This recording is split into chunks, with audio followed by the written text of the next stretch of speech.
Hello, friends, fiends, and fellow YouTubers, and welcome to episode 648 of the Daily Comic and Collectible. Today, the collectible of the day is the Hasbro Toys Marvel Legends Retro Series Spider-Man line, the Rose action figure. Richard Fisk, the son of Kingpin, becomes an adversary of both his father and Spider-Man when he returns to New York as a crime boss known as the Rose. This 6-inch scale action figure of the Rose is detailed to look just like the character from Marvel's Amazing Spider-Man comics. This comic book character features intricate details and hand-painted deco, right down to his recently clipped red rose. The Rose also features advanced articulation and a premium design for intricate posing and displaying in your Marvel Spider-Man collection. This 1/12 scale retro figure includes 5 accessories, including 1 pair of interchangeable hands, 1 pair of blasters, and 1 recently clipped red rose. This Rose action figure comes on a retro-inspired blister card package made to look like the vintage Toy Biz Toys design from the days gone by, with updated new colorful art. This retro-style Marvel Legends was released in 2022 by Hasbro Toys. Now, the comic of the day is Amazing Spider-Man, Volume 1, issue number 259, with the cover date of December 1984, although mine is a facsimile, released in August of 2024, with story by Tom DeFalco, art by Ron Frenz, and cover by Ron Frenz. This issue is titled All My Pasts Remembered. This issue opens right after Mary Jane reveals that she knows that Peter Parker is Spider-Man. Mary Jane Watson takes Peter to Central Park so she can tell him about her own deep secret. Peter considers trying to convince her that she's wrong, worrying about if he can trust her with his biggest secret, particularly because she acts so flaky. Mary Jane reads Peter like a book and assures him that he can trust her. In fact, the happy-go-lucky girl she has portrayed for years was only an act. That's when they stop at a lake, where she admits that she's had a bad habit of running away from responsibility, something she's learned from her parents. She then begins to tell Peter about her own family life. Mary Jane's mother, Madeline, met her father, Philip, when they were in college. Her father was studying literature, while her mother was in drama. After they graduated, Madeline wanted to go to New York to pursue an acting career, but Philip had other ideas. So they were soon married, and 8 months later, Mary Jane's sister Gail was born. Mary Jane was born 4 years later. While Madeline raised the kids, Philip worked as a college professor while he tried to write a novel that would make them rich. However, after each failure, Philip became angrier and took out that anger on his wife. Philip moved them from town to town, and while Mary Jane became the class clown, her sister focused on ballet. Things took another turn on the night that Philip struck Gail. This was the final straw for Madeline, who took her 2 daughters and left her abusive husband. Mary Jane dealt with this by adopting her happy-go-lucky attitude. They moved from relative to relative. Most didn't care for Madeline or her children. However, Mary Jane took a liking to her Aunt Anna. Anna was the first person who introduced Mary Jane to May Parker. Mary Jane finished her recollection by reminding Peter of how their aunts first tried to set them both up. Peter and Mary Jane continue their walk, and Peter admits that he intentionally avoided Mary Jane and regrets not meeting her sooner. Meanwhile, at a secret gambling den hidden within a rail car, the illegal casino is smashed by the Hobgoblin. The villain demands that the owner give him 10% of the revenue the illegal casino generates. However, the owner already gives part of the take to the kingpin and questions why he should give money to the hobgoblin as well. The masked villain tells the man to consider it, lest the hobgoblin returns, driving his clientele away. Back in Central Park, Mary Jane continues to tell Peter about her troubled childhood. She explains that her father moved to Oregon not long after her mother left him. She attempted to keep in contact, but he never responded to her letters, so she eventually just stopped. Meanwhile, Mary Jane's mother finally found them some semblance of stability by moving in with her cousin, Frank Brown. However, Frank expected Madeline to slave over him and the three unruly children. By this time, Gail started attending high school, where she met and fell in love with football star Timmy Burns. During this period, Gail continued to focus on her dancing, while Mary Jane took up the interest in acting. Things got heated when Gail and Timmy announced that they were planning on getting married after graduating from high school.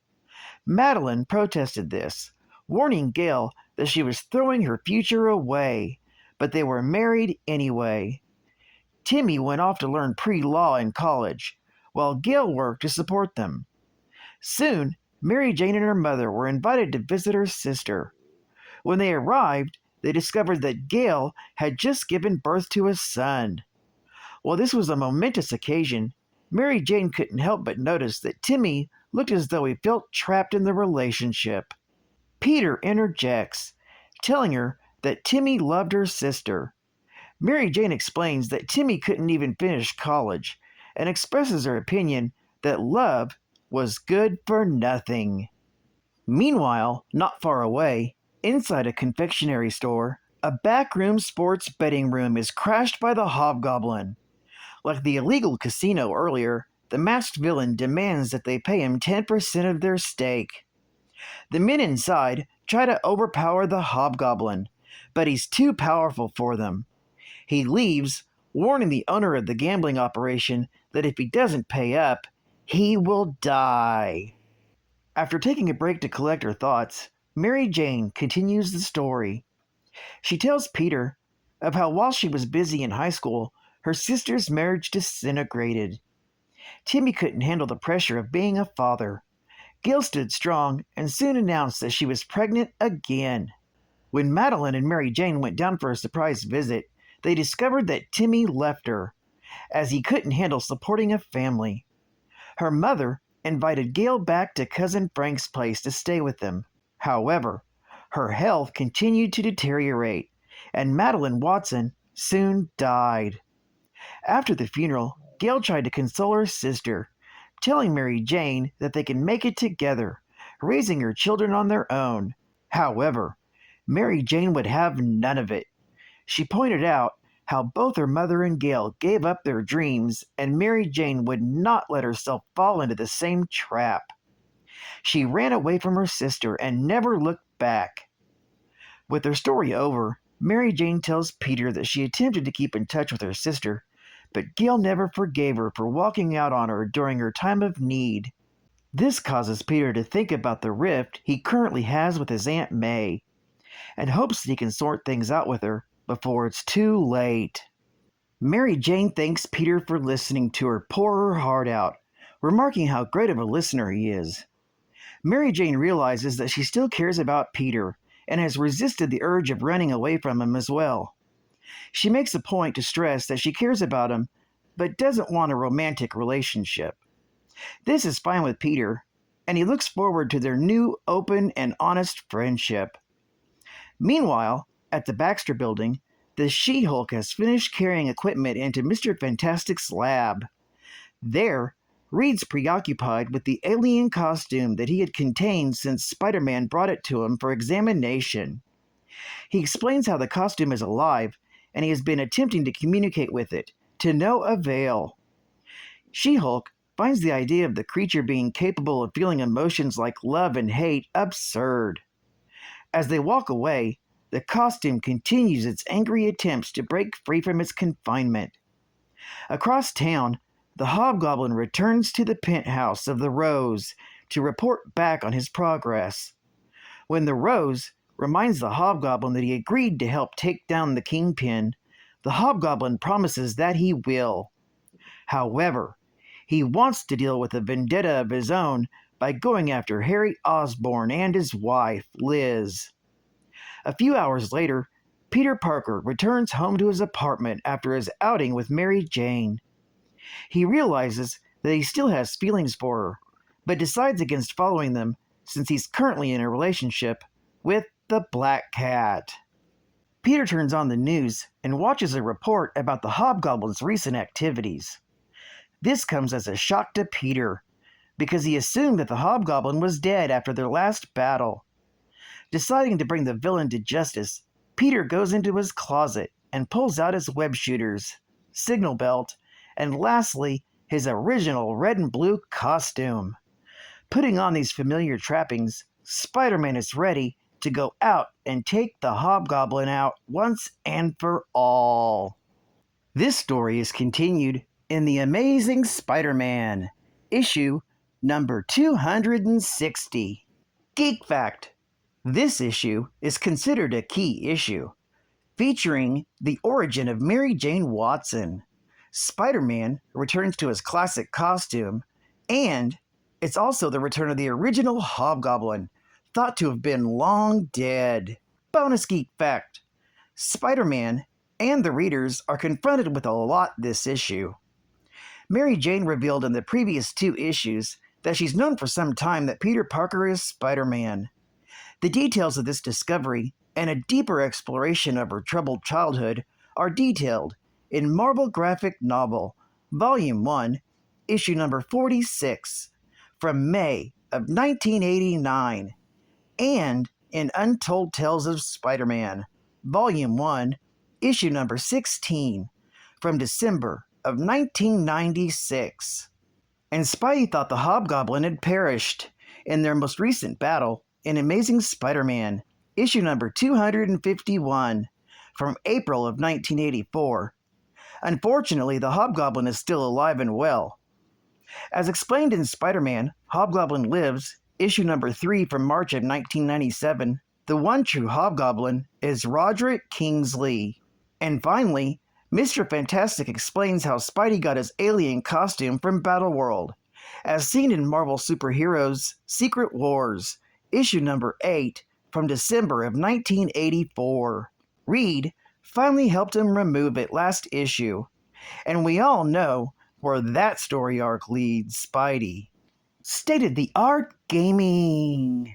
New Frogger 2 3 Deep Beyond the pond. Just when you thought it was safe to go back in the pond, here comes the new Frogger 2 3 Deep. You'll need eyes in the back of your head, and on either side too, as you find yourself hopping in and out of 3 new dangerous and different worlds that go far beyond the pond of the original Frogger. You'll have to think ahead to survive underwater, on the surface, and in the sky. You gotta be quick to evade the deadly sneaky eels and fight strong currents underwater. And just when you think you've avoided the hippo shake on the surface, you have to watch out for the persistent killer shark, or you're gone. And if you don't bounce high enough in the sky, a flying dragon named Clyde will zap you. Are you up to the challenge? Find out. New Frogger 2 3 Deep. Get hopping on it. And final geek fact: Richard Fisk's parents, Wilson and Vanessa Fisk, sent him away to Switzerland. While there, he attended a school where he studied hard to make his parents proud. Then one day, he read a newspaper which said his father was the kingpin of crime and decided to ride a ski lift into the wilderness, never to be seen again. Once the world had believed that Richard Fisk had perished, he created the secret identity of the Schemer. As the Schemer, the first thing he wanted to do was dethrone the Kingpin and take a piece of the action that he controlled. Richard successfully drove his father to a breakdown, which resulted in his lapsing into a comatose state. Richard had a change of heart and seeked a way to cure his father, joining Hydra. Richard cured his father using Hydra's resources, and Wilson Fisk apparently took control of Hydra. But the Fisks eventually discovered that they were being used by the Red Skull and were forced to team up with Captain America to defeat him. Richard was critically injured and placed in suspended animation by his father, who later cured him by siphoning some of Spider-Man's life force into him. Father and son were finally reconciled, though this peace would not last. Later, Richard adopted another secret identity in the form of the Rose.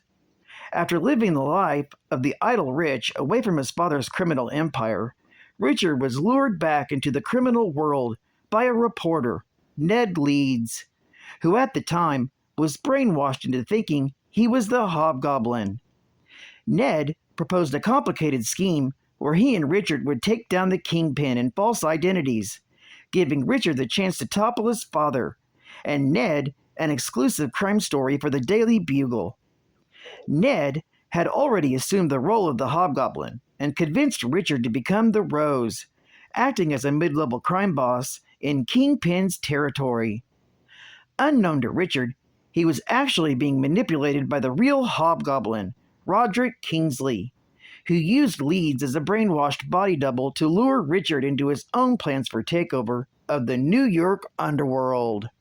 Well, I'd like to thank you for joining me for this slightly longer episode of the Daily Comic and Collectible, and I hope to see you again Wednesday.